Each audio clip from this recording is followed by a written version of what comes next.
What's up, everybody? This is episode 2 of the Super Helpful IT Guy series. Yeah.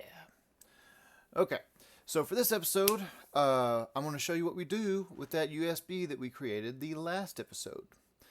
So it's created, it's good to go. I'm going to close it, and I'm going to take this USB out of my computer. There it goes. And I'm going to put it into the computer I wish to install Windows on. So what I'm going to do is I'm going to switch over, and I'm going to show you. There we go. All right, so I'm going to turn on the computer, and I'm going to hit the button to choose the boot menu, or to bring up my boot menu. So turn it on, power on. Now this is a old hunk of junk computer I got out of a junkyard. It has been thrown away.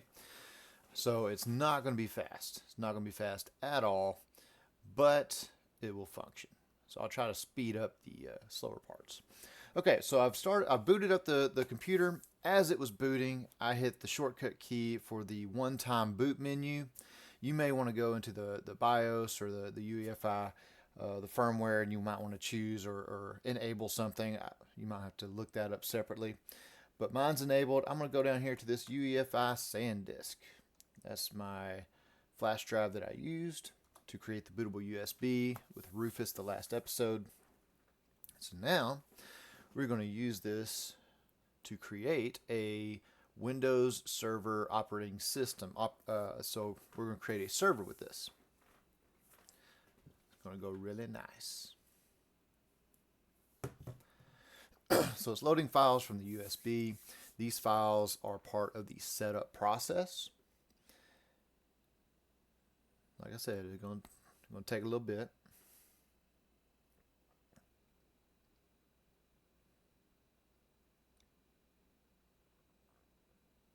Okay, so we're at the setup menu. I don't think you guys can read that. It's a little blurry because I'm using a separate machine for this and not a virtual machine. So we have our setup process. It's asking me for my language, my time and currency, and then my keyboard. Everything looks right to me. Choose what you need for yours.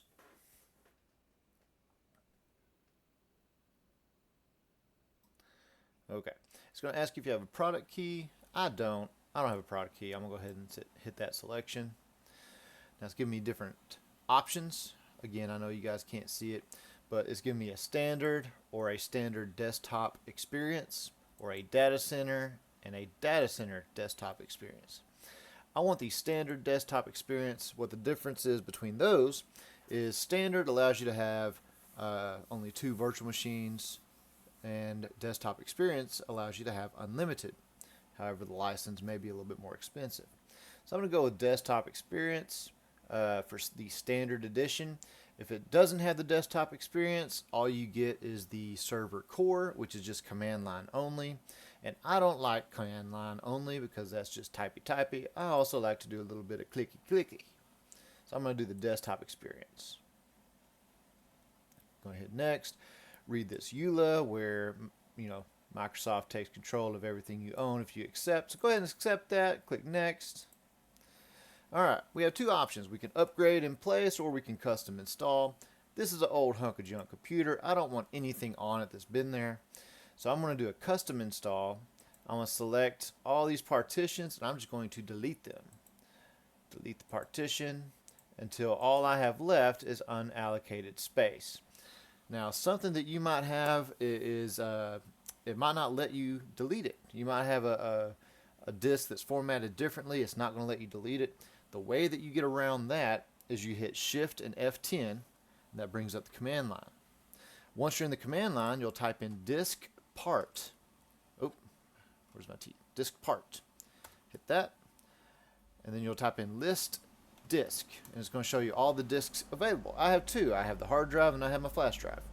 So I'm going to select the hard drive. Select disk 0, and I'm going to set clean.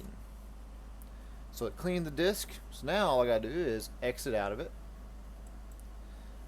Now I can hit refresh over here.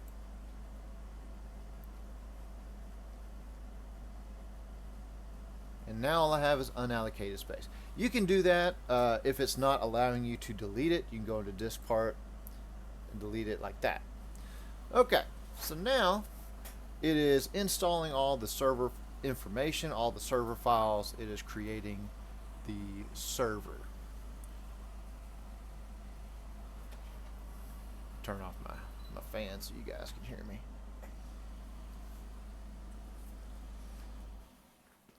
Okay, so this is going to install Windows onto this machine.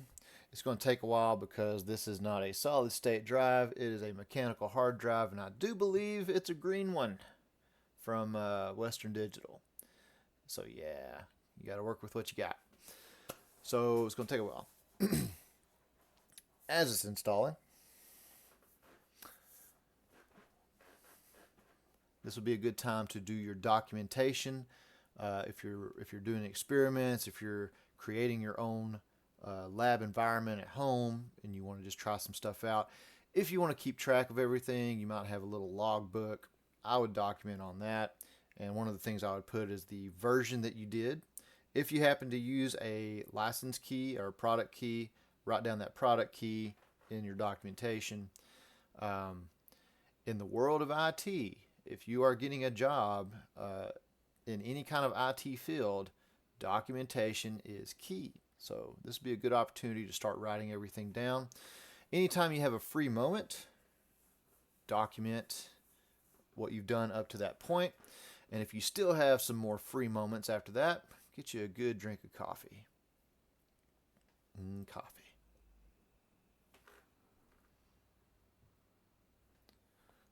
I don't know if you can read that screen, but it says 43%. Like I said, it's going to take a little bit.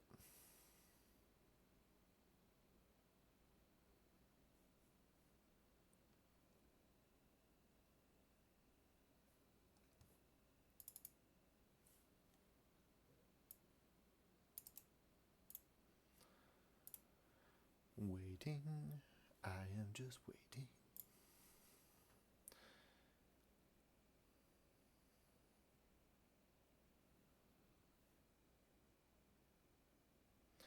If you have any questions about this process, or you have any anything that you would like to try, anything that you're not quite solid on yet, but you want to give it a try, like, I don't know, maybe setting up Active Directory or setting up a DHCP server, anything like that, I'm going to give that a shot. We're going to learn together how to do some of this. I might do some research before the next video, but you know, I'm wanting to learn too. I'm not an expert. I'm trying to learn myself. And I hear all the time, if you want to learn how to do something, try to teach it. So that's basically what I'm doing. I'm using YouTube as a learning tool for myself. But I'm not going to be one of those YouTubers that like skips a few steps here and there, and you don't know how they got like the ISO file. You don't know how they got the Rufus or anything like that. I want to try to show you guys every step of the way, what I do, how I do it. That way there's no questions of how I got here.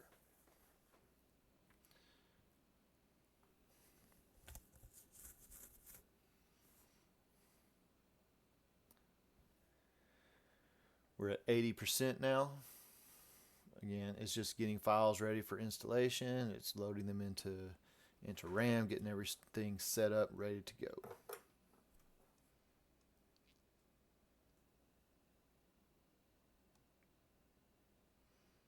And I am waiting. IT is a lot of waiting. Now, usually you wouldn't be doing just one project.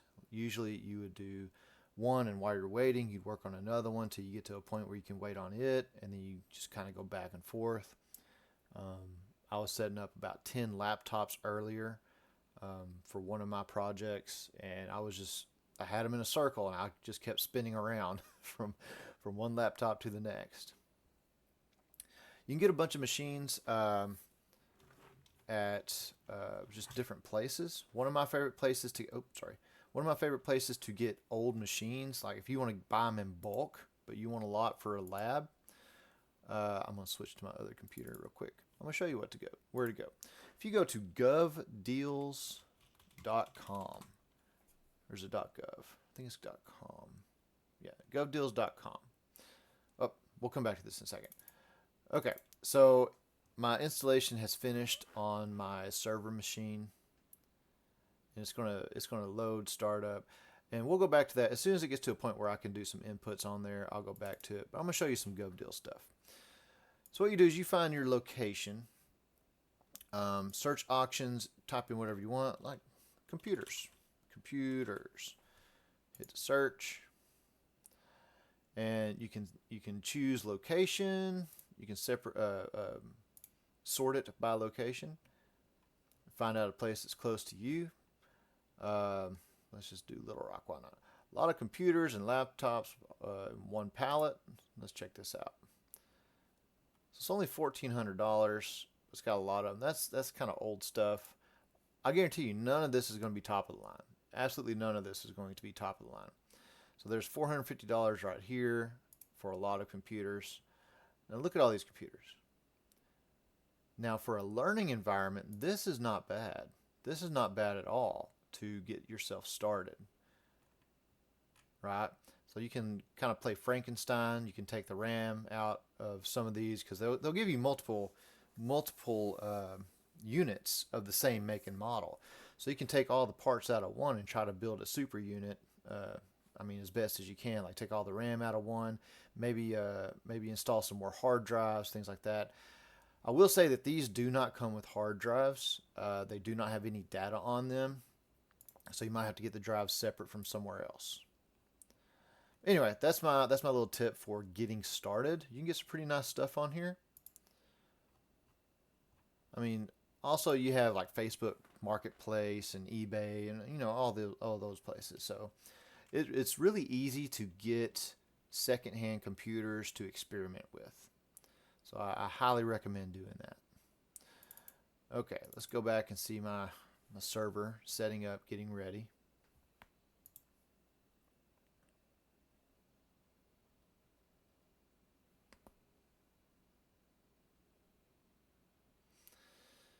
Taking its sweet time.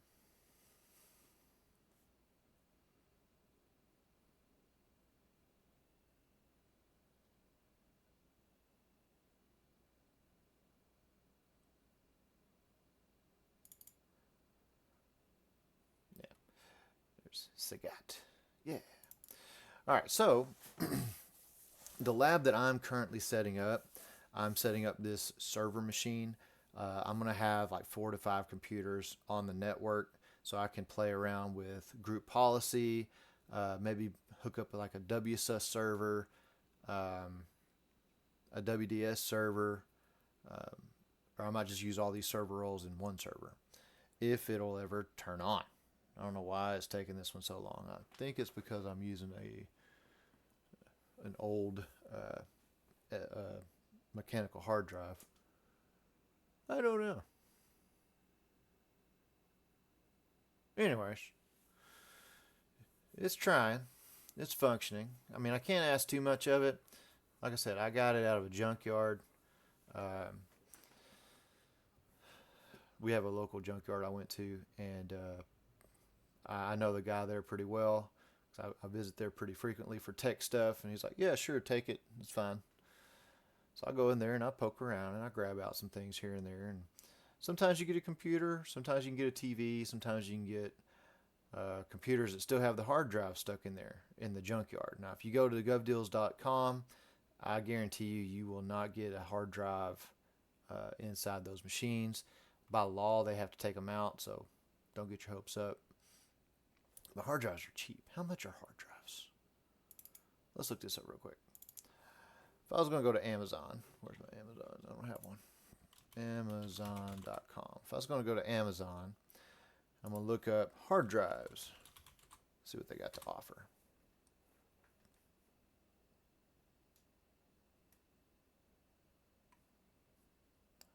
Come on, load up.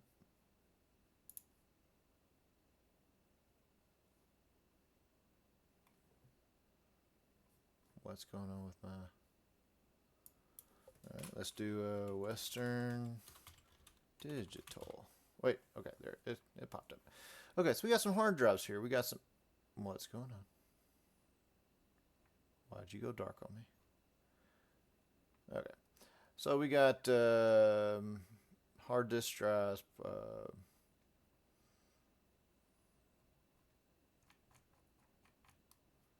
Why is it dark on me? There it goes. Okay.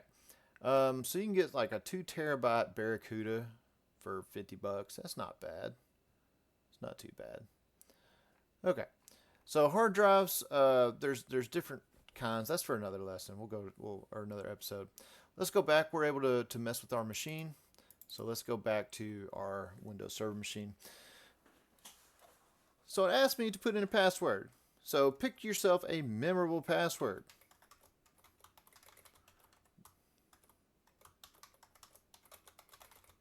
Sorry, I gotta think and type at the same time. I can't talk. Can't talk while I type. But pick a very memorable password that's hard to guess. Make sure they match, or you get a little error message.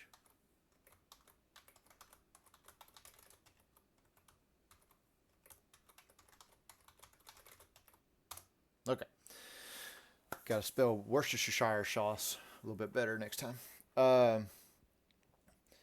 I find it funny to say out random words when I'm typing in my password. But this password that I'm typing in, I don't have it committed to muscle memory. So I can't type while I talk.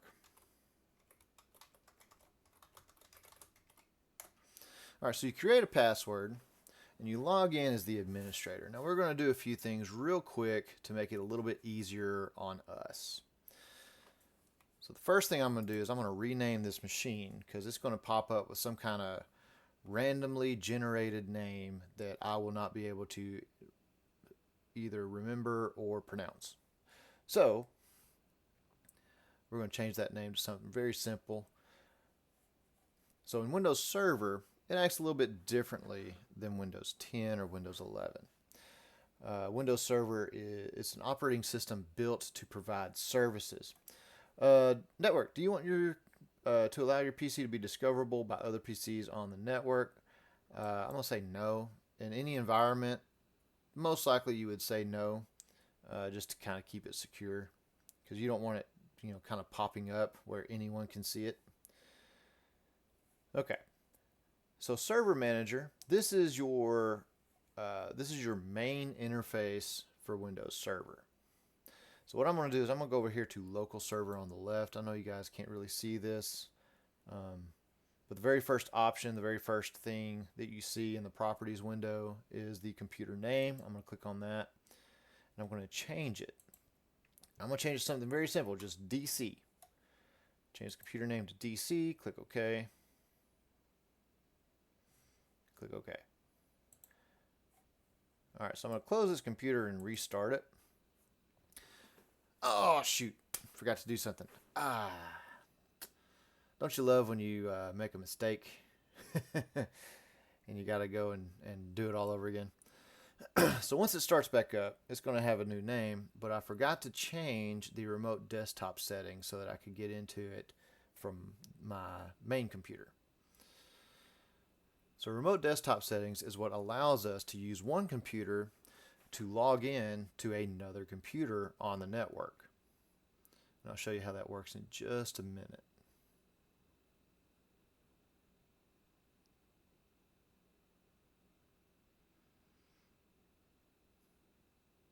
It might take more than a minute.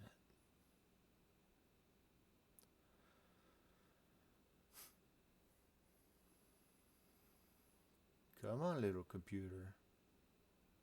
You can do it. I believe in you. Come on. Show me what you got. There you go.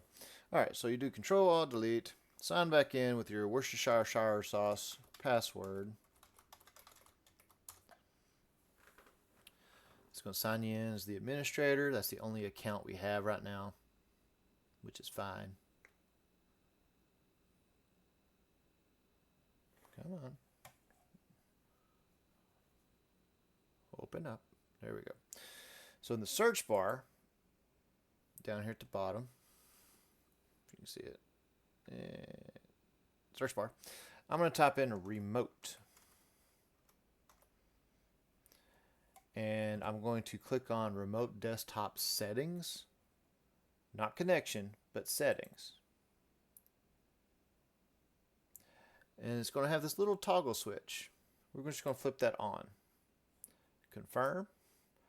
So now what I can do is I can actually sign out real quick. Sign out. Now I'm going to go back to my main computer. This is my main computer, the one I work at most of the time. So now I can go to remote desktop connection. Open that up. And I'm going to delete my credentials here. Show options. I'm going to remote into DC. That's what I named it. And the username is just going to be administrator. I'm going to click connect. It's going to ask me for my password. Now, this only works because the administrator password I set on my main computer is the same password on the administrator account for this other computer, which is why I don't have it committed to muscle memory. It's for the administrator. I'm going to click OK. I'm going to click yes. All that's saying is we don't recognize this. Do you trust this computer? Okay, so here we are. This is me using remote desktop connection to log in to my server machine, the one we just set up. Okay, there's a few things that we want to do right off the bat. The first thing is I'm going to right click on this time down here and I'm going to adjust it to my local time. So find the time zone that's right for you. That one's right for me. Boom, it's fixed. Okay, so now the next thing we're going to do is we're going to set a static IP address for this thing. So let's go down here to Ethernet. Right now, it's going DHCP. Open this up. We're going to go to Ethernet. We're going to go to Properties, TCP IP4. We're version 4. Okay, so right now it's using DHCP. I don't have anything set in there, statically. Meaning, manually did it by myself. So what we're going to do now is we're going to set a static IP address. Well, how do we do that? How do we know which address to use? How do I know what to do? Well, like anything else in the IT world, if you don't know how to do it, you cheat. You find the answer somewhere else. So what you do is you go to command prompt. Nice little command prompt. You type in ipconfig/all. Now this gives you what your current DHCP address is, 10.10.10.105. So we're going to use this information that we just got over here. Over here. So use the following IP address, 10.10.10.105. The subnet mask is over here. We have, where'd it go? Right here. Subnet mask is 255.255.255.0. If I can find the right window, I'll type it in there. There it goes. It's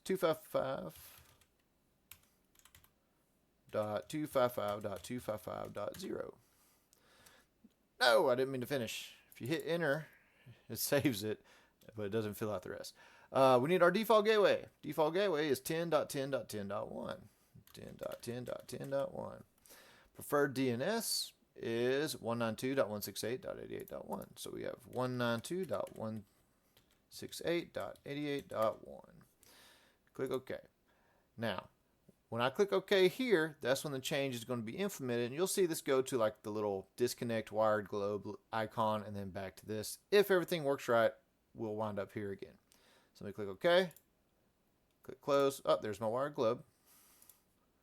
And there's my monitor again. So it worked. Hopefully. All right. Now here it still says DHCP. We can hit this refresh button up here at the top to make that change and reflect what we've done. There we go. Okay, so we've set a static IP address. We've set a strong password for the administrator account. What can we do now? Well, we need to do some updates. Check for updates. Click on this. Before we do anything else with our server operating system, we need to make sure that we're as up to date as possible. So we're going to go check for updates, and we are going to install any updates that we can. I'm not even going to read, like, if you're in an environment, you might want to read the updates and see how it's going to affect your environment. But this is for learning purposes, so I'm just going to go ahead and just say, yeah, we're going to install everything possible. Okay, now I could work on from here. I could keep going, but I'm going to end the episode right here. This is episode 2, post-installation tasks completed. Okay, see you guys next time.